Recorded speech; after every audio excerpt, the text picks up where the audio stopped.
In the wrapper folder of the Friend Organizer UI project, I have created this Friend Phone Number wrapper class.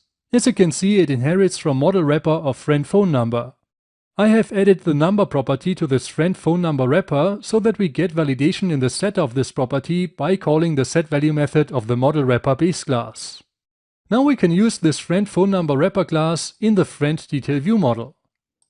And I've already implemented a bit of logic in this friend detail view model. When I scroll down a bit, you can see that I have created here a new property called phone numbers that is of type observable collection of friend phone number wrapper. I have also defined these two properties add phone number command and remove phone number command to add and remove phone numbers. At the top you can also see a selected phone number property that is of type friend phone number wrapper. It is using the underscore selected phone number field where it stores the selected friend phone number wrapper. In the setter you see that we raised the property changed event by using the onPropertyChanged method from the viewModel base class. I also raised the canExecuteChanged event for the remove phone number command when this property has been set. Because only if we have a selected phone number, the user should be able to remove it. Now let's scroll up to the constructor and let me show you what I did there. In the constructor, I initialized the two properties add phone number command and remove phone number command with new delegate commands. You can see the delegate command for the logic to add a phone number has only an execute method. The delegate command to remove a phone number has also a canExecute method because the user should only be able to remove a phone number if a phone number is selected. When I right click here and I say go to definition, you can see that I have implemented this logic already in this handler. Only if the selected phone number is not null, the user can remove that phone number. But in the execute handlers, I have still to-do comments that we need to implement this. But we don't focus on implementing these methods now. The first thing we need to do is to display the phone numbers in the user interface before we can start adding and removing. So let's scroll up to the constructor again. Beside the command properties, I also initialized the phone numbers property with a new observable collection of friend phone number wrapper. Now we need to load the phone numbers to fill this phone numbers observable collection. So let's scroll down to the load async method. Here you can see that I call a new method with the name initialize friend phone numbers. I pass in the phone numbers of the friend model to that method. When I expand this initialize friend phone numbers method, you can see that I loop through the phone numbers property that contains our friend phone number wrappers. For each wrapper, I remove the event handler for the property changed event. So this is just some cleanup logic if we had already some friend phone number wrappers in the phone numbers property. After we have removed the property changed event handlers, I call the clear method on the phone numbers observable collection. Then I loop through the phone numbers that we receive as parameter in this initialize friend phone numbers method. For each friend phone number, I create a new friend phone number wrapper. I add that wrapper to our phone numbers property and I add an event handler for the property changed event. In that event handler for the property changed event, I check if the hasChanges property of our friend detail view model is not true yet. If that's the case, I call the hasChanges method of the friend repository and I assign the return value to the hasChanges property of the friend detail view model. Then I also check if the hasErrors property of the friend phone number wrapper has changed. If that's the case, I raise the canExecuteChanged event for our save command. So if we have an error on a phone number, the user should not be able to save the friend. So far to the logic that I have implemented in the friend detail view model. Now as we load the friend phone numbers already, we should see them in the user interface. I run the application and I select myself because for Thomas Huber we have seeded a phone number. But as you see, there is nothing displayed in the data grid. But this data grid is bound to the phone numbers property of our friend detail view model. So what's going on? In fact, we have to tell Entity Framework that it has to include the phone numbers when we load a friend. So let's go to the friend repository and let's implement this. I open up the friend repository and here we have the getById async method where we load the single friend by ID. This getById async method is called by the friend detail view model to load a single friend. Now you need to tell Entity Framework that it should include the phone numbers for a friend. So you can call the include method here, and for a friend, you want to include the phone numbers property. I save this and I start the application again. I click on Thomas Huber and here we go, we see the phone number that we have seeded to the database. Now when I change this phone number, you will notice that the Save button gets active. But when I remove it completely, we see a red border here in this row. But the Save button is still enabled. Now let's go to the onSaveCanExecute method of the friend detail view model. Here we check already if the friend is not null and if the friend doesn't have any errors and if the hasChanges property is true. Now let's check in addition if our phone numbers don't have any errors.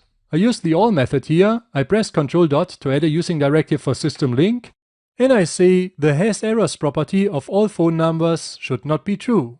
Then the save command can be executed. Now let's run the application again. I select myself, I change the phone number, the save button gets active, and I make the phone number empty and you see the save button is disabled. I start typing again, it's valid. As soon as I type a character, the save button gets disabled. Now let's see how we can also display the validation error to the user in this data grid.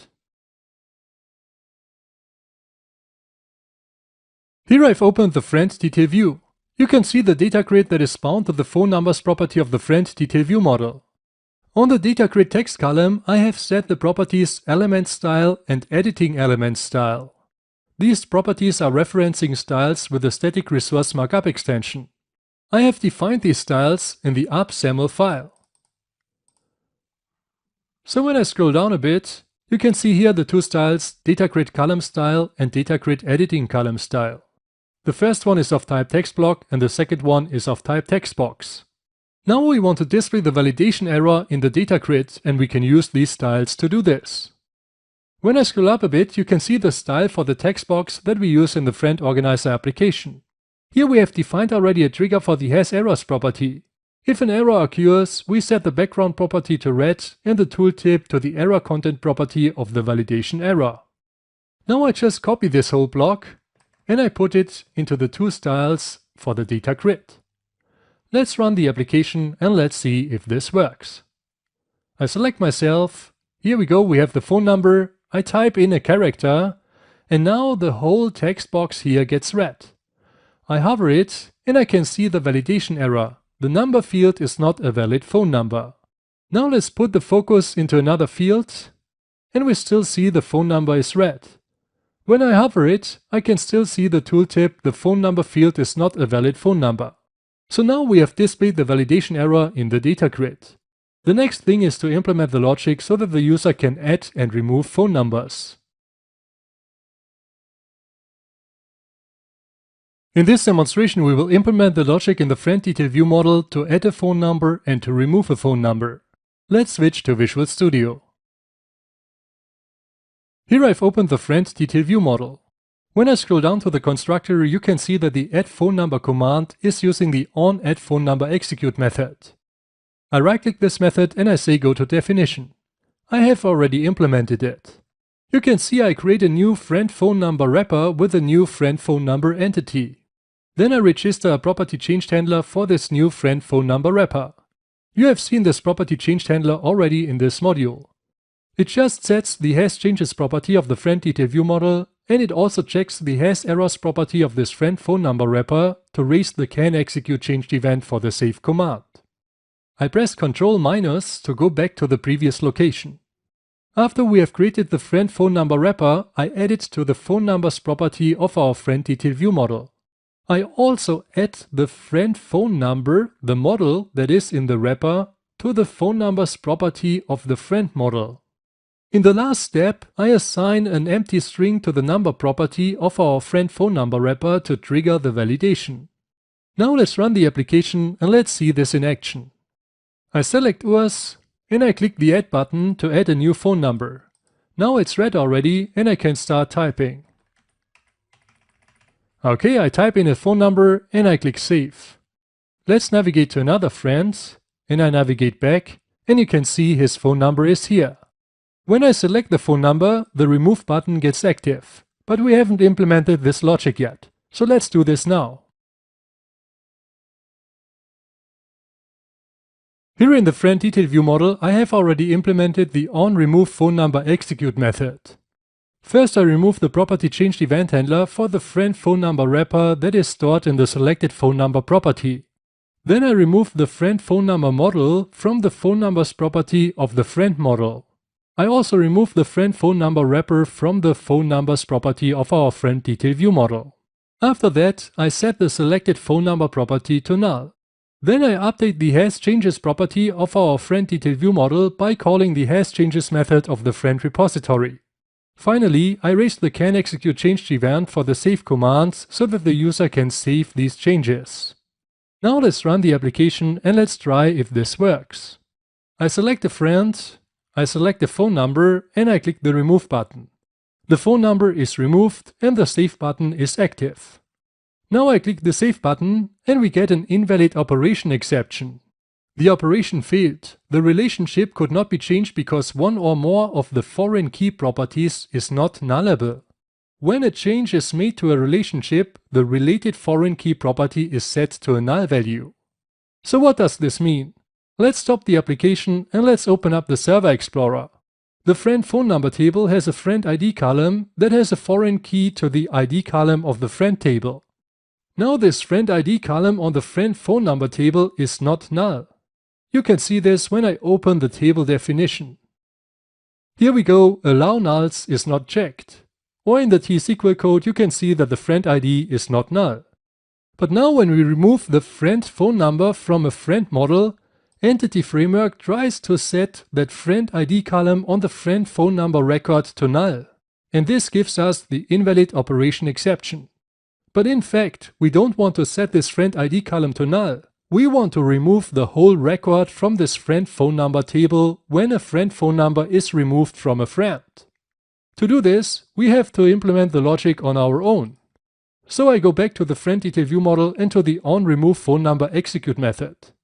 Instead of removing here the friend phone number from the phone numbers property of the friend model, I use a new method that we implement in the friend repository. We call this method removePhoneNumber. And I just pass in the friend phone number model. I press Ctrl- to generate that method in the iFriend repository interface. Now let's open up the friend repository class. I place the cursor behind the class and I press Ctrl- to implement the interface. I scroll down a bit and here you can see the new removePhoneNumber method. Now I just use the context and here we have the friend phone numbers DB set. And on that DB set, I call the remove method for this friend phone number model. Now let's run the application again and let's see if this logic works. I select the friend, I select the phone number and I click the remove button. Now I click save and the friend has been saved. Let's navigate to Thomas and let's navigate back to Urs and you can see the phone number has been deleted. Now we are done with adding and removing phone numbers. Let's wrap up what you have learned in this module. In this module, we have added a friend phone number entity to the Friend Organizer application. We also migrated and seeded the database with Entity Framework code first. Now a friend has a list of phone numbers and the user can edit, add and remove phone numbers in a data grid. In the next module, we will refactor the Friend Organizer application so that it works with different types of detail views. Currently, everything is hard-coded to the Friend detail view. So let's see how we can improve our code.